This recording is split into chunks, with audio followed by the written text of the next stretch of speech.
Now, we have shown that any constant term is in D1, and that's fairly important, but also keep in mind that that's not all that we need in order to deal with the case of constant term functions, because the constant term may actually occur in a term that has other free variables, and so we need to be able to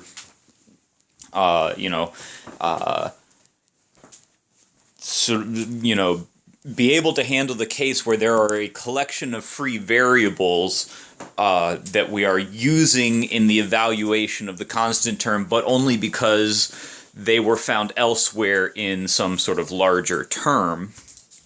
And at some point we had to evaluate the interpretation of this constant in evaluating some larger term. So, if the larger term had n free variables, then we could get that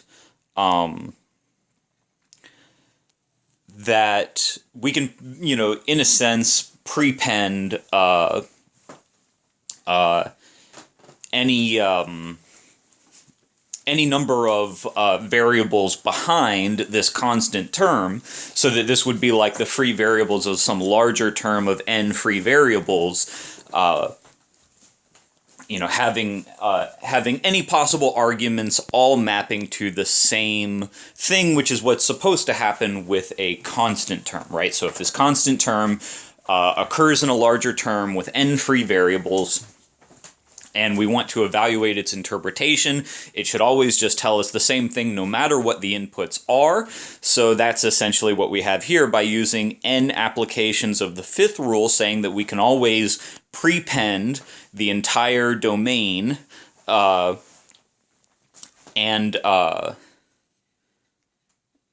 get basically the graph of the constant term on n free variables. So this fully settles the case for a constant term, whether it occurs in isolation or whether it occurs in the context of some larger term with n free variables. Okay, now let's deal with the case where the term is this variable vi. We want to, have the term function, which, what is the term function when your term is a variable? Well, it takes a tuple and selects the ith element and projects onto the ith element, right? That's what the term function does. And so we want to establish that the graph of this function is in Dn plus 1. So from the first clause, right? The first clause tells us that the universe is always in each one of these dn's, right, of appropriate length. So having this fact, we can then use the property number 4, which, if we recall it, we just used it, but it essentially says that we can, take the set of all things with some two coordinates always identical.